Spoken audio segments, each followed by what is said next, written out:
From UFOs to psychic powers and government conspiracies, history is riddled with unexplained events. You can turn back now or learn the stuff they don't want you to know. A production of iHeartRadio.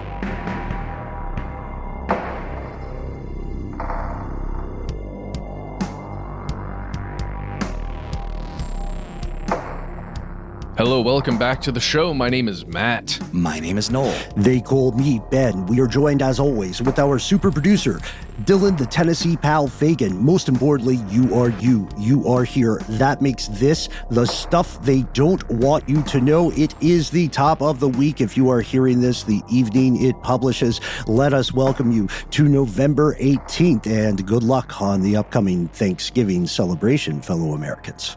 My fellow Americans, you will eat turkey until you fall asleep.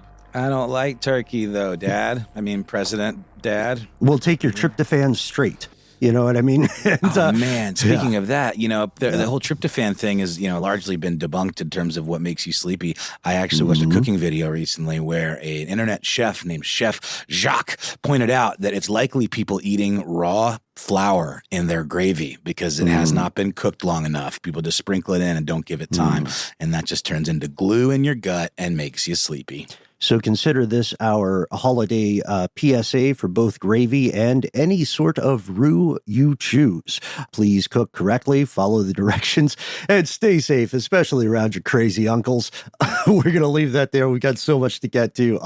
One thing we were talking about, I think we're all excited off air about this. 43 monkeys staged a jailbreak of sorts. And I was going to call it a coup. I don't think that's accurate. You nailed it, Ben. Oh, thanks, man. They escaped from a South Carolina research facility. By this point, you have heard about this multiple times. Some, but not all, of the monkeys have been apprehended as we record this evening. Well, I think it's a kind of a continuation of this whole animals revolting against the humans kind of storyline, like with the whales and all of that stuff attacking, fishing boats. Because these are animals that are used for experimentation for cosmetics testing and things like that. I don't know exactly what they did at this very evilly named lab. What was the name of the lab? Oh, Alpha Genesis. Thank you. It just sounds like a cartoon evil corporation, but I don't know, man. Hopefully the ones that got away are on their way to a better life. Well, it's in my mind, it's a weird gray area because Alpha Genesis, at least according to their website, they are the providers of primates for testing. So really at that facility, perhaps they're just raising these primates as happy little primates. And then they get shipped off to, wherever they're going. I think they do offer some services for testing, though, at their facilities. Yeah, my understanding is a lot of that is health testing, right? So it's not the invasive surgical procedures nor vaccine development specifically, but Alpha Genesis, folks, somebody there accidentally left a door to an enclosure unsecured. And so out of the group of 50 macaws, 7 stayed behind, 43 bolted out. They have been apprehended. This is not a Planet of the Apes or outbreak situation just yet. But in case that turns out to happen, because a few are still on the loose now, we're going to give you strange news while the humans are still running the figurative roost. We're going to talk about Chile. We're going to get into some zoonotic conversations. We'll have a bunch of updates on the way. Before we do any of that, you guys, did you hear Russia's recent statement? I don't think so. I can't wait to hear it. We're going to open cold.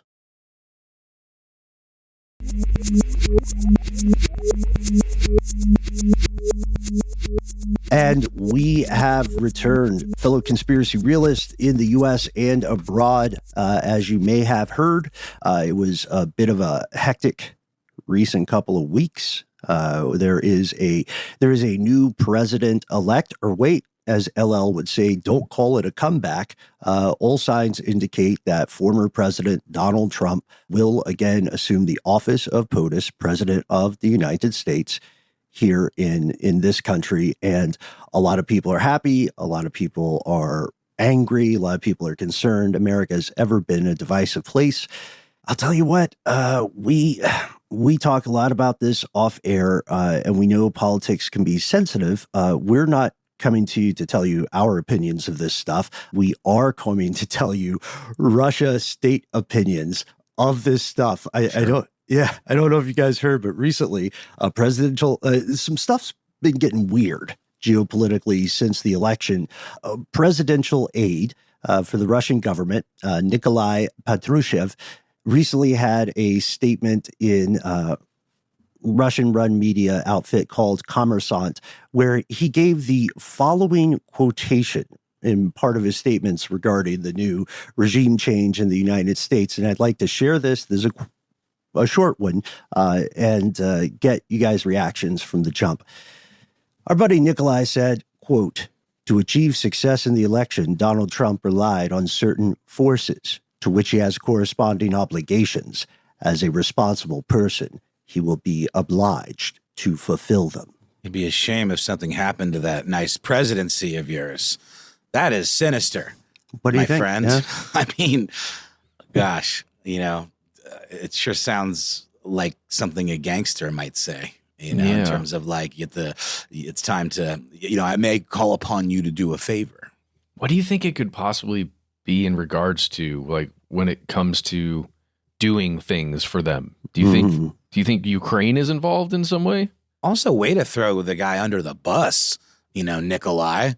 It's not very covert. It's an odd thing to say so publicly if there was some shenanigans going on behind the scenes. Mm-hmm. And to answer that first question regarding what could have been done, what is the quid pro quo at issue, right? Is it asymmetrical disinformation operations? That's clear. That's proven. That's a definite. Is the implication then, because definitely an implication here, is the implication that the Russian government somehow put its thumb on the election, right? That seems to be the case. And we do know both China and Russia have been very active with disinformation in not just this recent election, but multiple elections. The second part of it, the other side of the equation, the obligations. What is it that you are expected to do? Notably, Ukraine, probably sanctions, lifting sanctions would be another big one.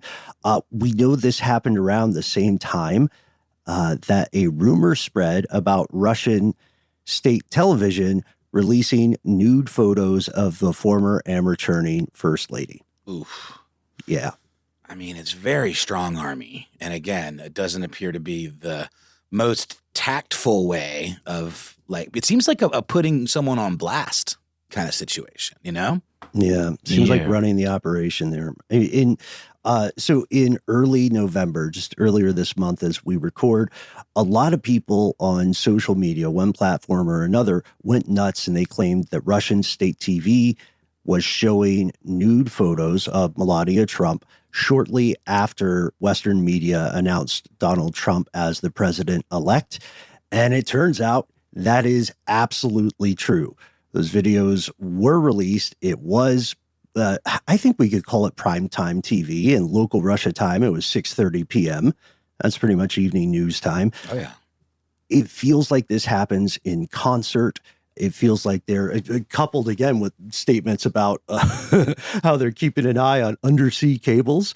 This doesn't look good. This is not a political point on a domestic front. This is this has the makings of a geopolitical conspiracy.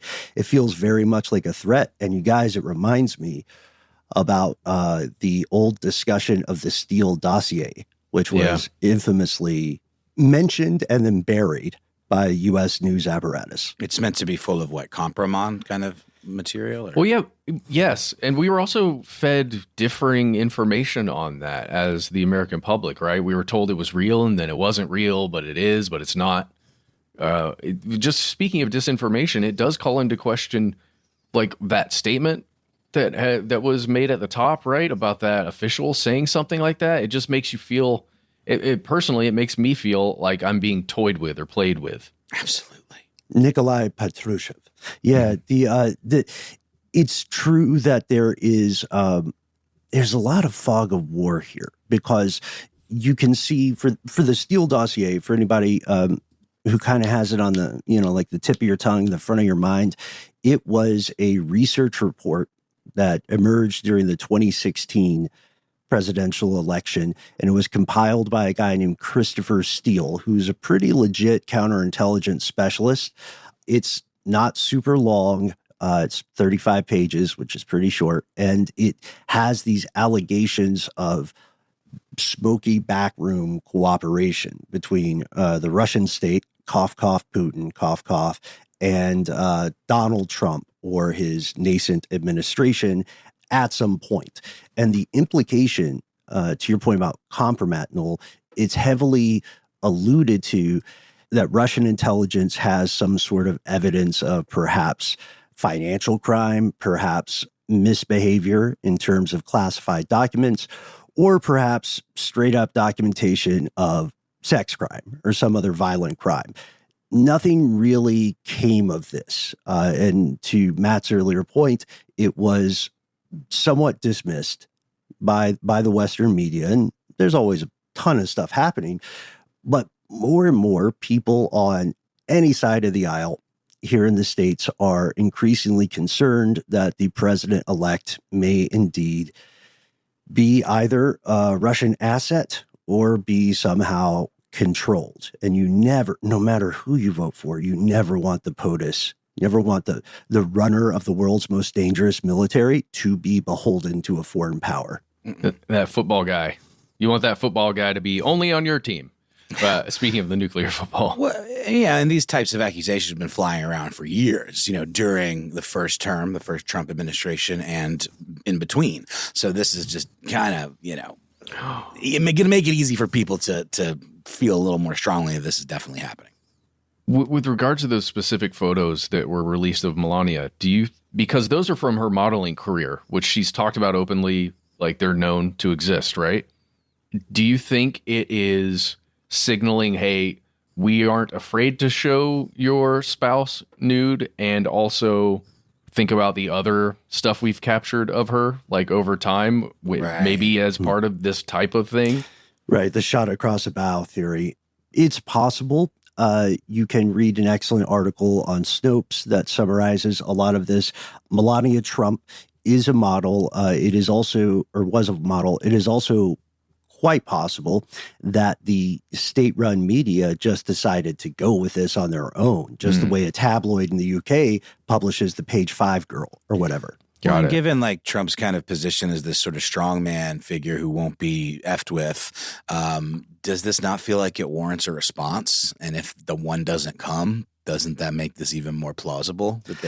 I mean, maybe that's a good question, because we have to realize that the U.S. government gets all kinds of wackadoo statements toward it constantly. Again, no matter who is in office, spoiler, the leader of North Korea is not going to like it.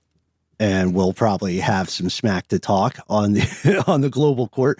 But we know also, speaking of evidence, that there is not at this point any solid proof or confirmation that Donald Trump himself or his members of his campaign had colluded in or knew anything about disinformation efforts, asymmetrical warfare on behalf of the Russian state, and up to and including those fake bomb threats that we spoke about previously. Polling places, right? Right. And with this, what we can say is that Patrushev's message is kind of lightning out of the blue, and it's not the way that a lot of these folks talk to each other in the public square, because it feels very much like saying, hey, man, polonium can turn up in all kinds of places. Well, does this guy, I'm sorry if I missed this, but does he occupy a position that's very close to Putin? Is this sort of a lone wolf, or this is a legitimate spokesperson? He's, again, a presidential aide to Vladimir Putin. And long time in his career. So if you are listening, Nikolai, we would love to give you a spot to explain, to expound, if you will, upon your statements. Tell us what these obligations are.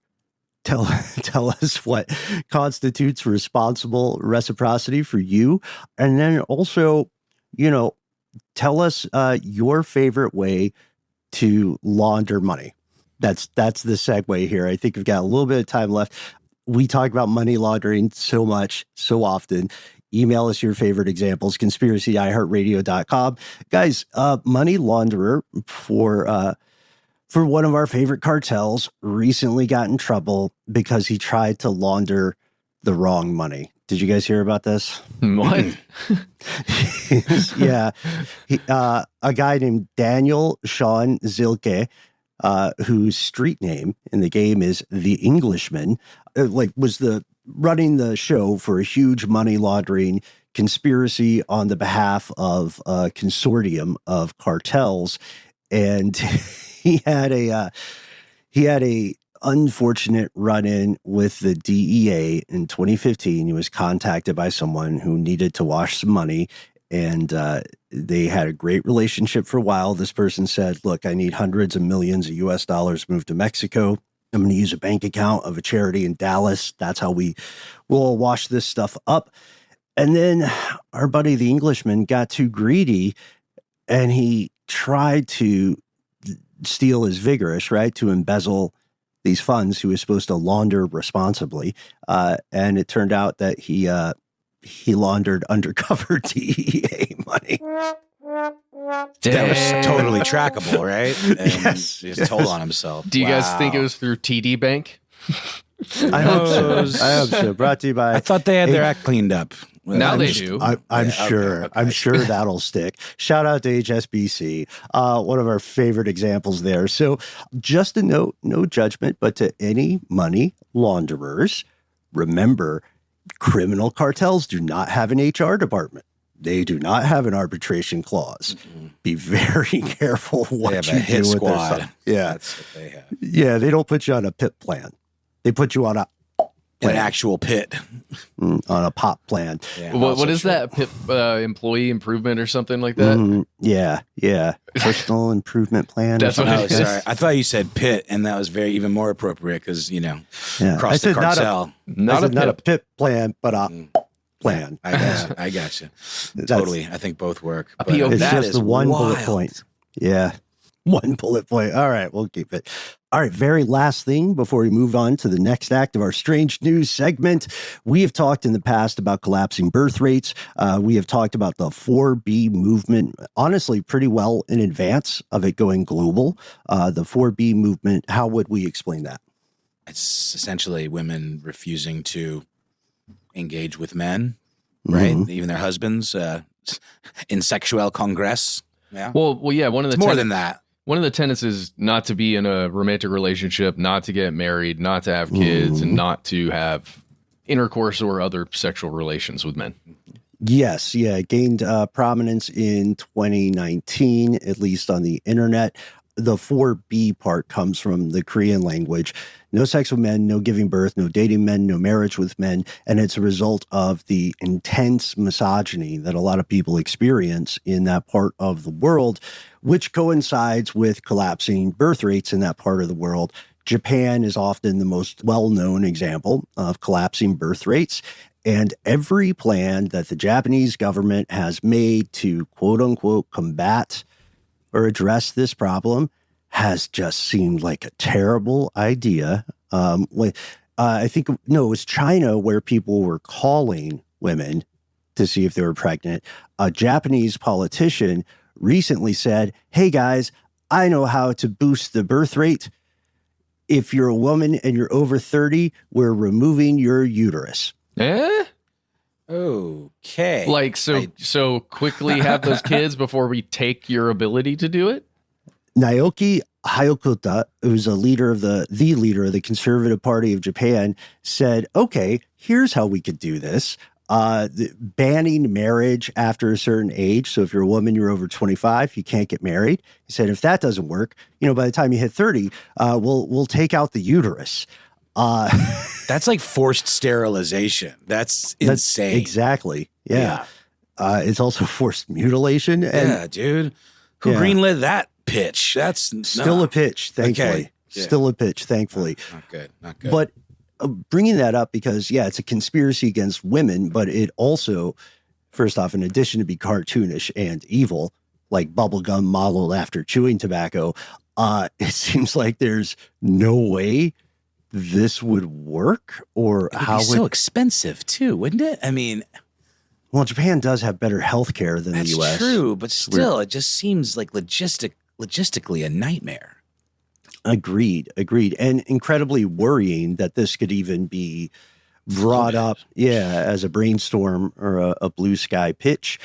Very Handmaid's Tale in some ways. Like, what's that thing that went around? We were talking about a little offline, that horrible comment that went viral from a real misogynistic bully, "Your body, my choice." Gross. Nick Fuentes, I want to say. That's right. I see. It's one of those things too, where you have a comedian or a pundit or whatever who says some inflammatory shit and then writes it off as I was just joking. But when you see it appearing on signs that people are holding up, protesting at abortion clinics or whatever, then it's the rubber has met the road in a very different way.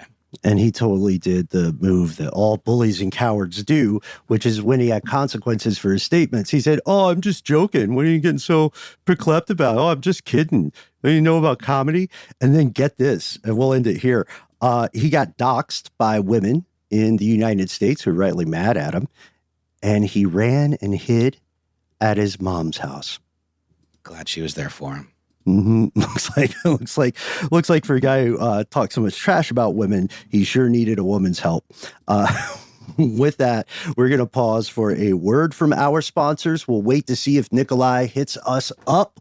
We'll give you updates on that toward the end, but then we'll be right back with more strange news.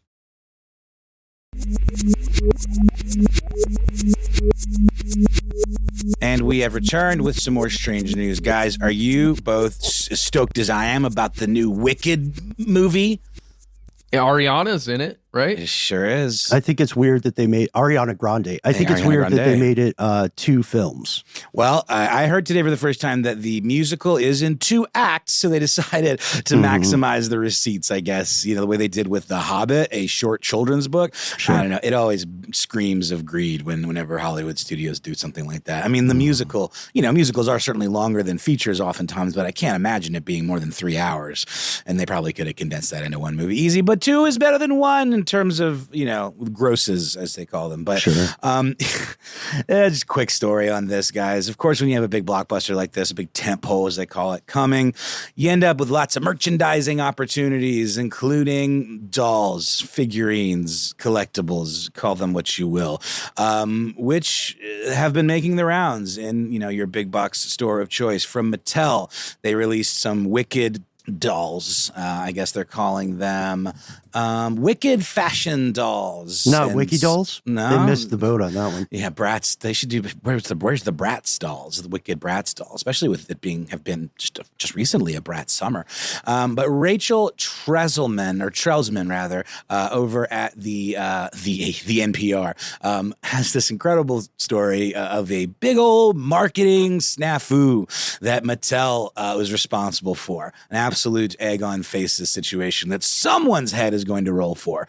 A wicked mistake. Mattel apologizes for printing a porn site on its doll packaging. Well, hold on. Before we get angry, which site specifically? Well, I mean, if you were coming of age in the late 90s, as I was, you may well have come of age. That's gross sounding.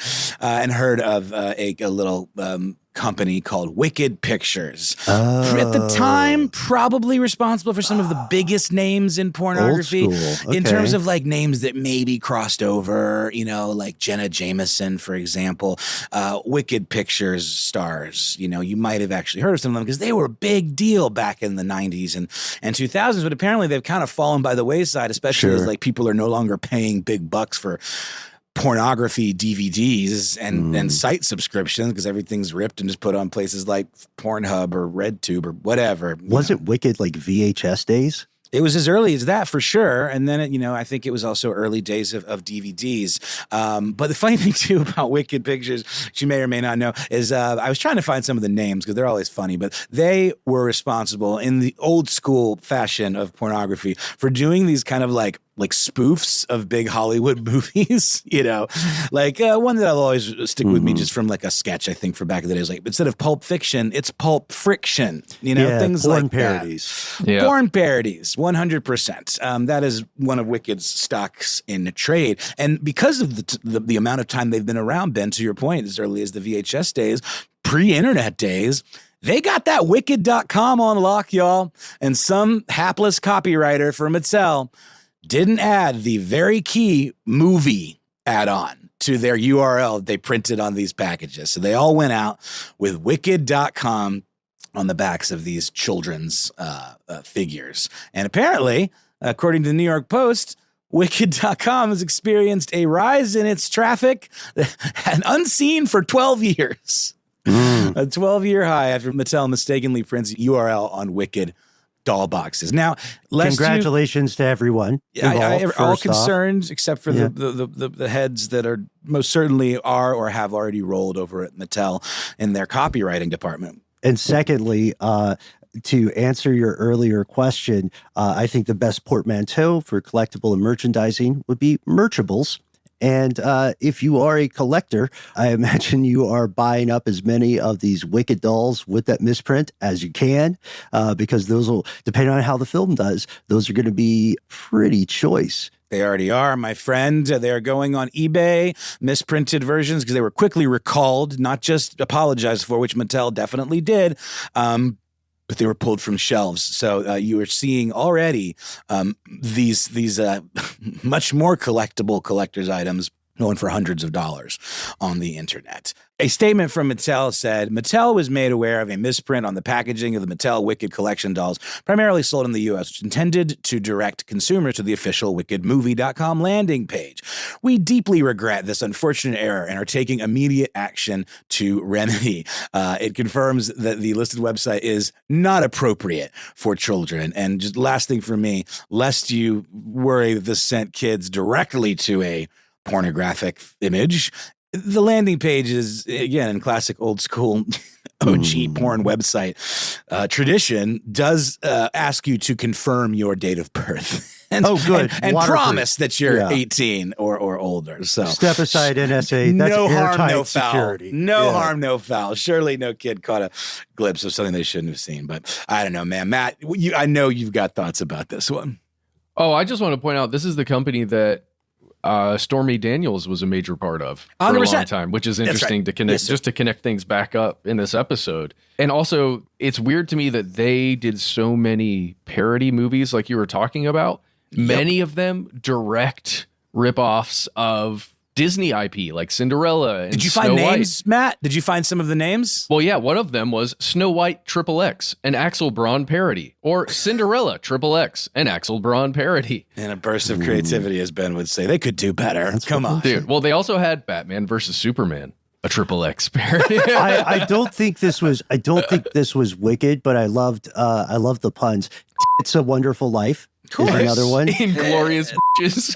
They write themselves, you know? A Tale of Two Titties. They could have just gone with Inglorious Holes. You know? I think it's much more interesting than, look, we know production can get crazy and it's stressful to make any kind of entertainment. I want to give accolades to people who make the good porn pun titles instead of just adding XXX at the end. You know what I mean? No, the olden days. Return to the glory hole days. Yes. Of everybody clever porn does parody Raymond. titles. Yes, everybody does Raymond. Everybody does Raymond. You can kind of hear the plot as well. Romancing the Bone. There you go. Yeah. Operation like Desert Stormy. Thank you. Yes. Forest Hump. Thank you. Gosh, we guys are on fire with these. And I know some of these are real, and I think some of these you might be making up, but they're all equally fantastic.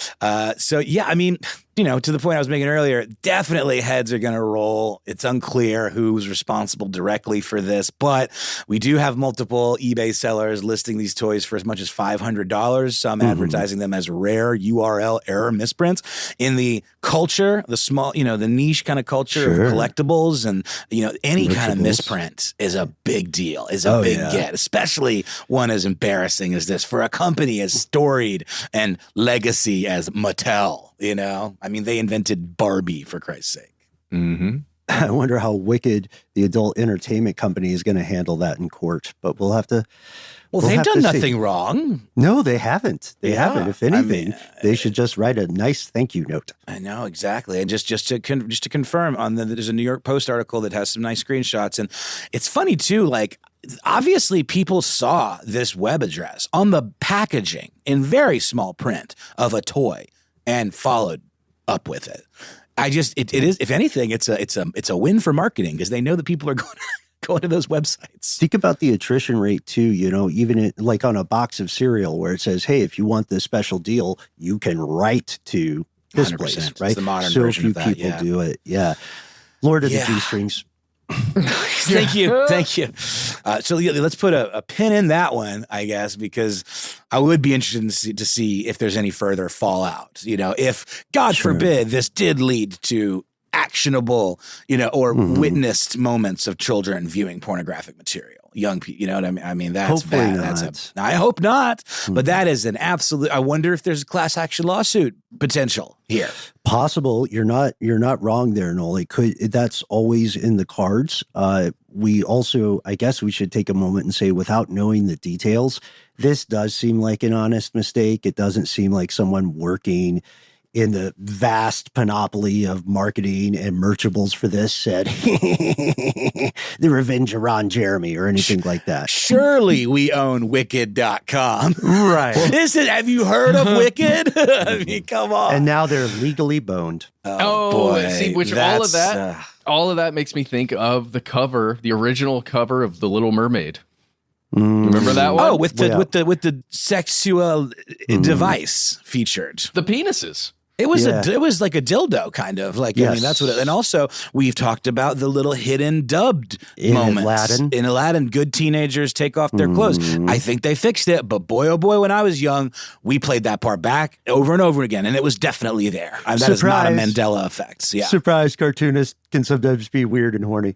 Well, but that does beg the question, like, was this a simple mistake or was this a disgruntled copywriter who pushed something through to make an embarrassing thing? I feel like mistake. I think so too. Because again, surely we own Wicked.com, No offense to anybody in the crowd, but you have to have a certain level of enthusiasm or a certain age upon you to even be aware of Wicked, the adult entertainment site. Yeah, I mean, like Empire, I should say. It is something that I was aware of because I was just of a certain age. It was inescapable. There was a time where it was like the only game in town that was like bordering on mainstream.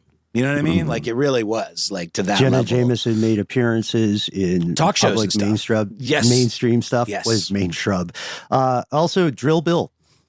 Hey, there you go. I'm just going to keep doing it. I want you to. I'm so grateful to you guys because I was coming up. I was shooting blanks. No, in that one, does Bill have the drill or is Bill drilled? Is Bill being drilled? That's an excellent question because you see, it's a 2-part cinematic experience. There's Drill Bill Volume 1. Yeah. What about the third one? Oh, that's Drill Bill After Dark. No, they didn't. There was no third Kill Bill. They gotta follow the rules. It's gotta follow suit of the actual thing that they're parodying. I'm sure there's some guy in San Fernando Valley who is just up to his gills on his favorite vice of choice and saying, no, for the artistic integrity, we can only have two. I hate you guys. I'm calling Quentin now. Yeah. Well, Quentin is a bit of a foot fetishy guy. Maybe he was involved. Who knows? I was going to say, no, unrelated to anything. I just learned there's apparently a site called WikiFeet. So thank you / I'm still angry at you to our pals Jack and Miles over at Daily Zeitgeist, who taught me that WikiFeet is a thing. Just like it sounds like. And Miles in particular is mad that Jesus Christ does not have a WikiFeet entry. I don't think we have any actual photos of Jesus Christ's feet. We just have very graphic descriptions of being washed and of him washing others' feet. The Bible full of the original feet pics. Geez, guys, I didn't expect us to go quite as long on this little nugget of a topic, but it really did kind of encompass more than I expected. So thank you for that. But I will just mention something that I think might be worth a larger exploration. We've certainly talked about the Church of Satan, founded by Anton LaVey, and its sort of, I believe, Ben, correct me if I'm wrong, evolution into the Temple of Satan. or are they completely unconnected? I could have sworn there was a connection, but either way, they are related in terms of their belief structure. The Temple of Satan being an organization that where members use imagery of the devil and of, satanic rituals, black magic rituals, candles, and sacrificial knives, wearing robes and pentagrams and all of that kind of stuff, as a way to express a very, very strong sense of personal freedom, a very strong sense of, what is it?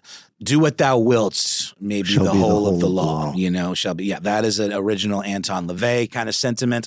And again, forgive me if I'm getting the evolution of the Temple of Satan incorrect, but they very much share that same mentality. And in Chile, apparently, and this is, I guess, the most interesting hook, because we've certainly talked about the Temple of Satan and the Church of Satan before. They get a lot of bad rap, the idea of satanic panic stuff, that they're devil worshipers, they're doing black magic, but all of that stuff is just for show and kind of for pomp and circumstance to create I've always thought of it as sort of like a protest religion or a protest kind of ideology against organized religion. And to the question I believe you were asking there at the top of this, the Church of Satan is separate from the Temple of Satan, or the Satanic Temple, I should say. But either way, you could argue that it is a splinter of that ideology that Anton LaVey established, back in the early days of the Church of Satan, which I believe had to have been the 60s, right? 1966, baby. There you go. Hey, 666. But the thing that interested me about this whole idea of the Satanic Temple also, by the way, Satanic Temple, if I'm not mistaken, has been making headlines in the past, decade or so here in the States from doing some very public acts of protest. Like, I think they built a Baphomet sculpture near a school or something. There was a big to-do made of this Baphomet sculpture they built on public property, I believe, that was funded by the temple, the Satanic Temple. And there were some other, kind of PR moves that they did that caused almost this resurgent panic against, Satanism or whatever here in the United States. In Chile, however, 18 million citizens, 18 million people identify as Catholic. And in this country, the Satanic Temple is now getting so much interest, so many people jumping ship from Catholicism and other religions, that they are asking the government to recognize them as a legally religious association with all of the appropriate, tax benefits and such that go along with that. There's a really great piece in the AP by Nayara Bachki, and I'll just read a quick moment from this and then we can move on. Scholars, she says, believe, and residents consulted by the Associated Press note that Chile, where a long-lasting tradition of Catholicism has played a leading role in public discussions, is experiencing a crisis of faith following revelations of multiple sexual abuse scandals within the Catholic Church over the years. Win for Satan there, match point. It is interesting, though, considering what we also talked about, how the Catholic Church has come out with this anime, mascot that's meant to appeal to like Gen Alphas. And of course it was going to happen, guys. I don't know if you heard about this, but a lot of horrible AI imagery of that anime character have flooded the internet of it participating in sex acts, or her participating in sex acts. Really, really gross stuff. But all pointing to the fact that the Catholic Church is maybe starting to get a little desperate to recruit new, devotees. So what do you guys think about that? I just want to point people to the satanictemple.com, where they have a, quote, kids quick reference guide that compares the Satanic Temple and the Church of Satan. Cool. Good. Helpful resource. And in the chat, I am reading, we are still going, just so everybody knows, in the chat, we're going hard on these. Can we save them for the end? Yes, we will. They're they're very distracting and good. Thank you. Having been to Chile, everything you say is correct. It is predominantly Christian country. We are proponents on this show of the ideology of the Church of Satan, especially because it's non-theistic in its pursuit. And I think you summed it up very well. Excited to see what develops, especially, again, the thing we always have to put here is these folks are not saying they worship Satan. It is a purposely polemical, provocative hook to get you involved with their earlier philosophy. So, yeah, looking forward to see what develops there. 100%. With that, let's take a quick break, hear a word from our sponsor, and then return with one more segment of our weekly Strange News episode.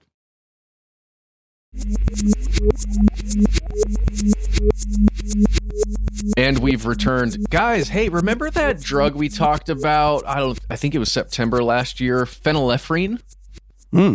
Yes, yeah. But I don't know that I do. With the pH, right? Yes, 2 pHs. Oh, love word that has 2 pH sections. No PhD, though. Correct. Correct. It is often referred to as PE on packaging for cold medicines that you may find in whatever store you go to buy cold medicine. Well, guys, back then, the reason why we talked about it is because the Food and Drug Administration finally agreed with almost 2 decades of research that showed that this drug, phenylephrine or Phren, is not effective as a nasal decongestant, which is its primary purpose. That's it. I remember now. Oh, yes.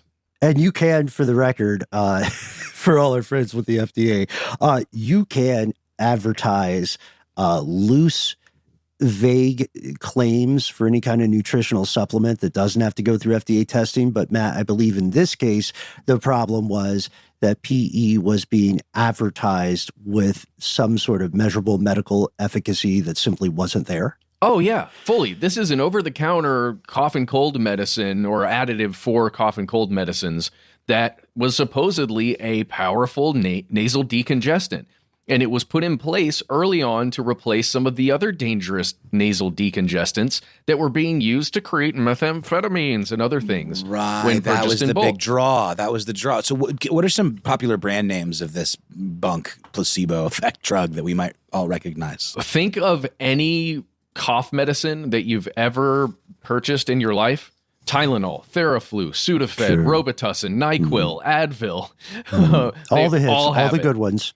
All the good ones. Basically, all the ones that you can go reach down on a shelf and pick up the actual bottle and take it to checkout. Those are the ones that have this. And that's not to say that the active ingredients in Tylenol won't make you feel better on other fronts, but they certainly aren't decongesting your nasal passages. Yeah, because that's not the only ingredient. That's a great point, I think. Correct. But you can get versions of almost all of those that are titled like Tylenol DM or Sudafed DM or some other thing where it's got a different substance in there that functions for that nasal decongestant thing.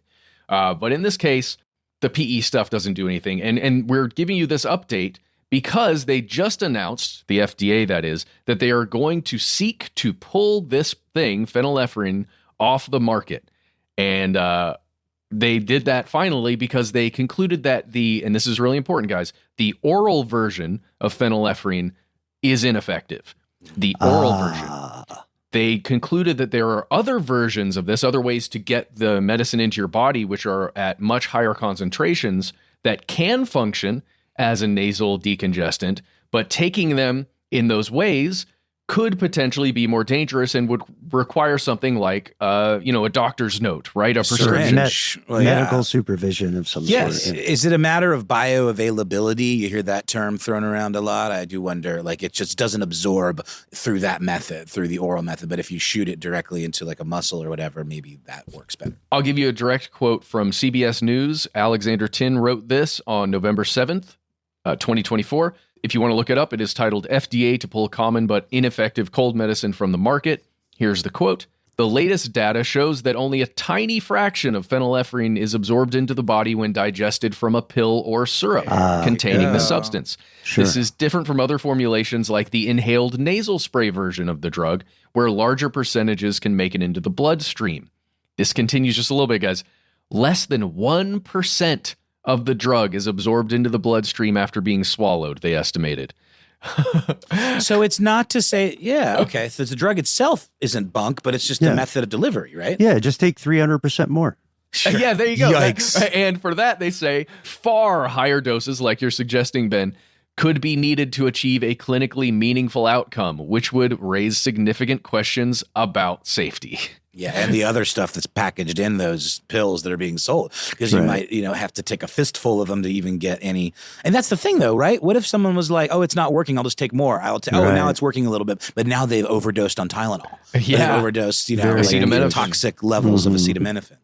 Sure. Yep, which is not good for you, by the way. We've learned about a lot of that stuff. The regular drugs, just don't take too much of them. Can you guys picture the bull game of telephone with Big Pharma where this was decided to be a good idea? 100%. I mean, truly. Big Pharma, I would say, does not think this is a good idea. Neither does the Consumer Healthcare Products Association. They said they are disappointed in the FDA's proposal. Oh, no. Disappointed.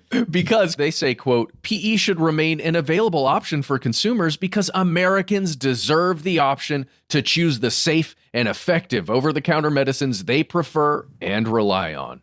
That's so lame. That's like saying back in the 1600s, look, consumers should be able to dunk someone in water if they're a witch.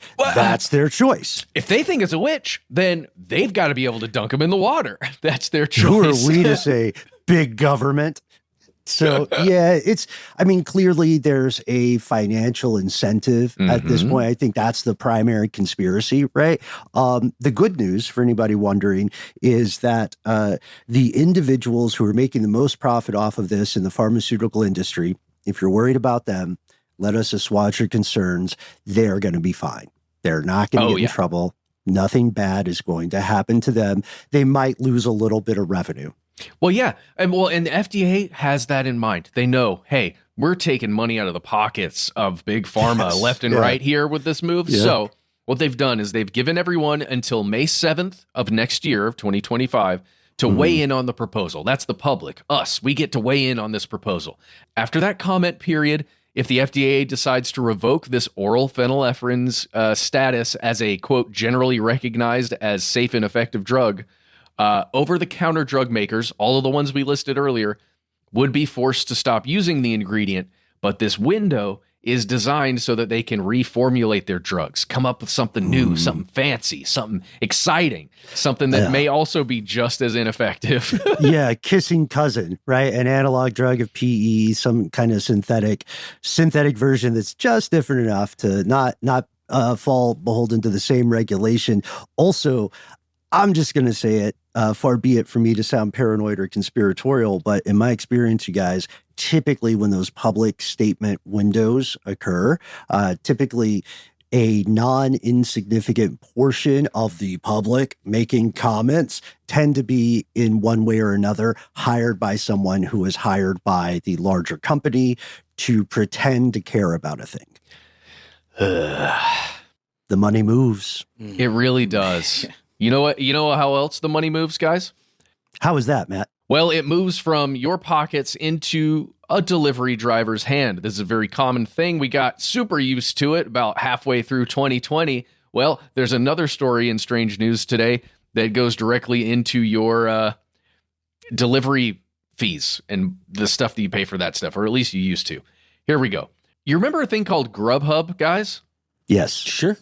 ChubHub, some people call it. Does anybody still use that? I haven't used GrubHub. I went with one of the other ones. I use Uber Eats. I think it's regionally and community dependent, so your mileage may vary. Often in suburban areas or outside of inner city areas where, we live in a metro area, a lot of people end up using GrubHub just because it's more consistent and available. So it's sort of like, if you don't usually drink soda, you go to a restaurant, they'll have Pepsi or Coke, and you'll just sort of go with whatever they have. Oh, for sure. The only reason I use the one that I use, like a food delivery app, is because somebody else was using it one time, and I went, I guess I'll get that one too.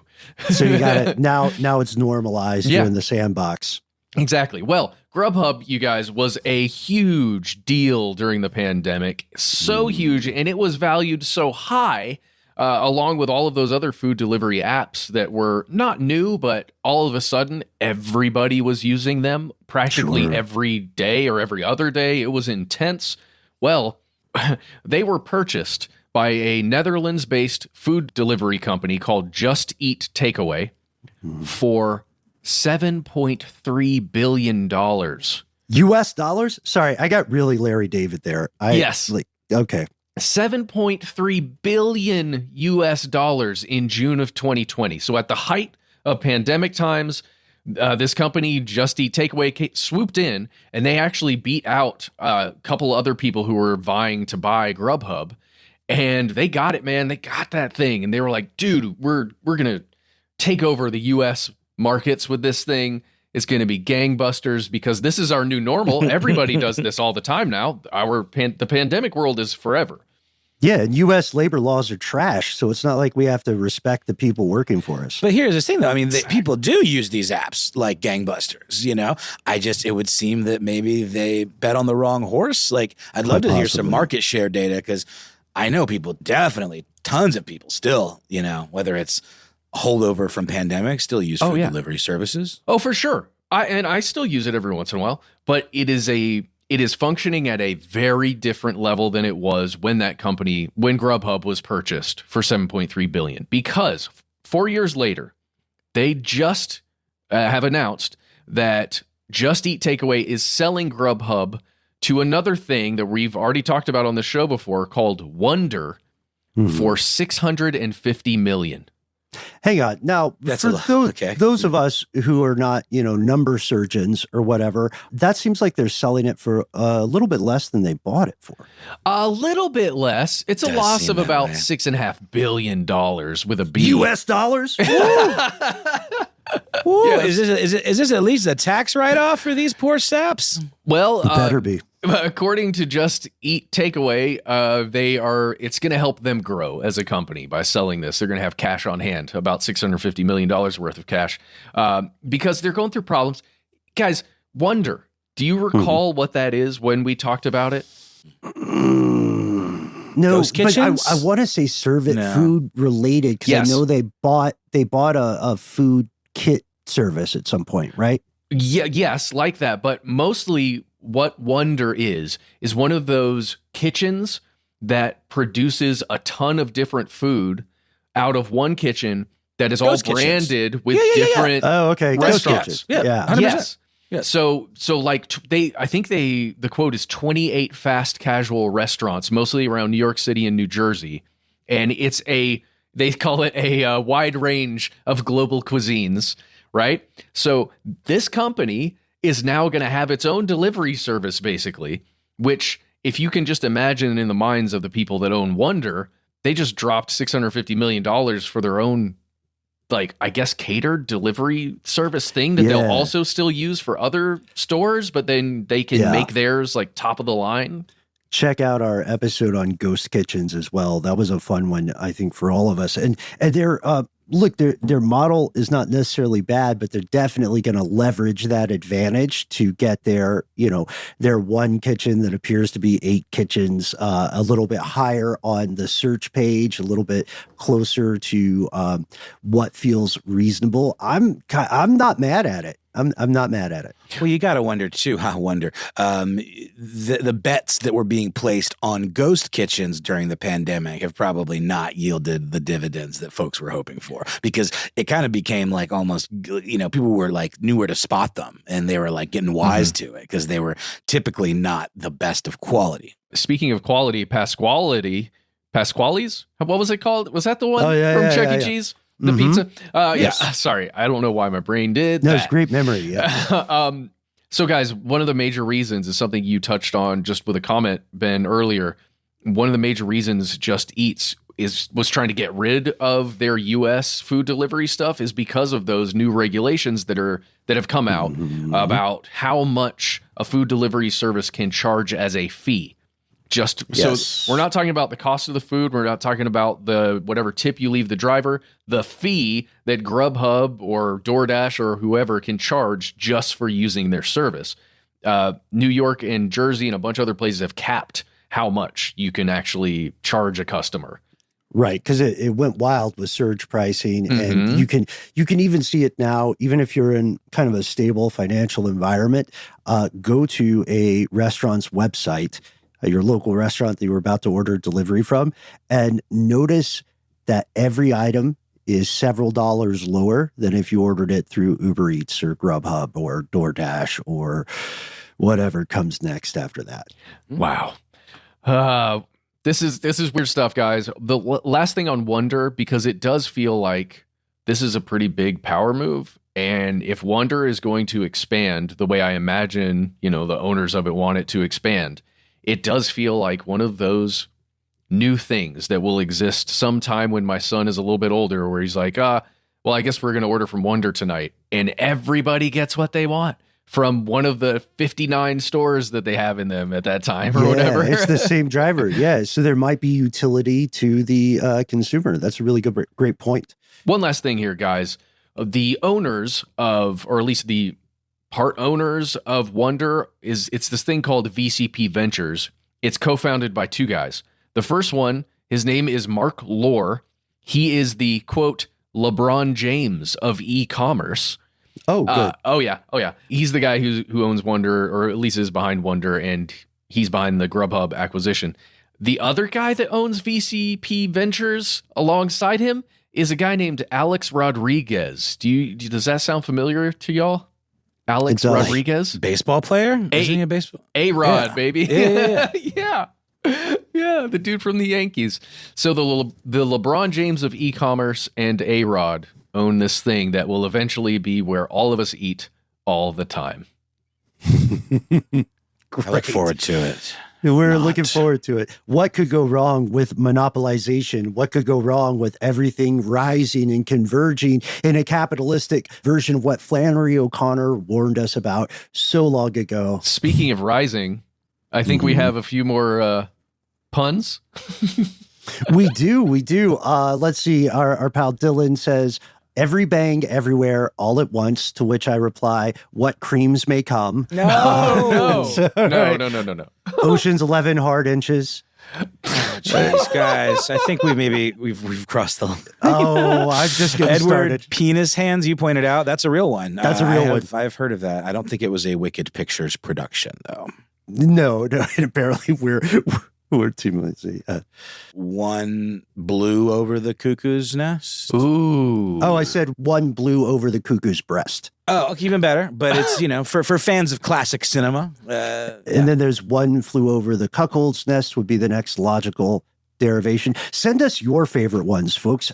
We try to be easy to find on email, via telephone, and all over the internet. Mm-hmm. You can find us at the handle Conspiracy Stuff, where we exist on the internet, as Ben mentioned. You can find us at that handle on Facebook, where we have our Facebook group, as well as on X, FKA Twitter, and on YouTube, where we have video content for you to enjoy.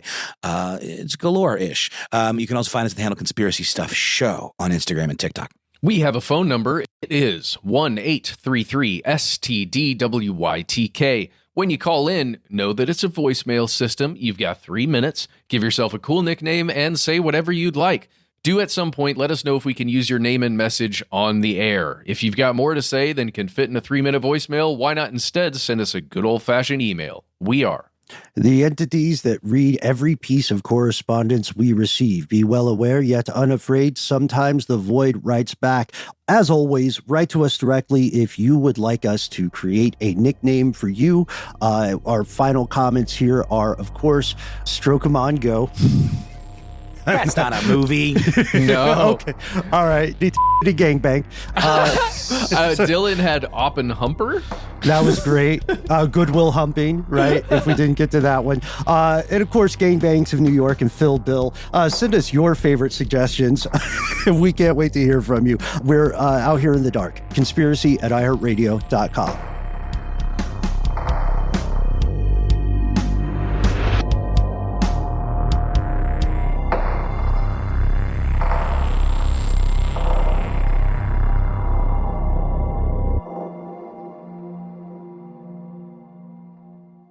Stuff They Don't Want You to Know is a production of iHeartRadio. For more podcasts from iHeartRadio, visit the iHeartRadio app, Apple Podcasts, or wherever you listen to your favorite shows.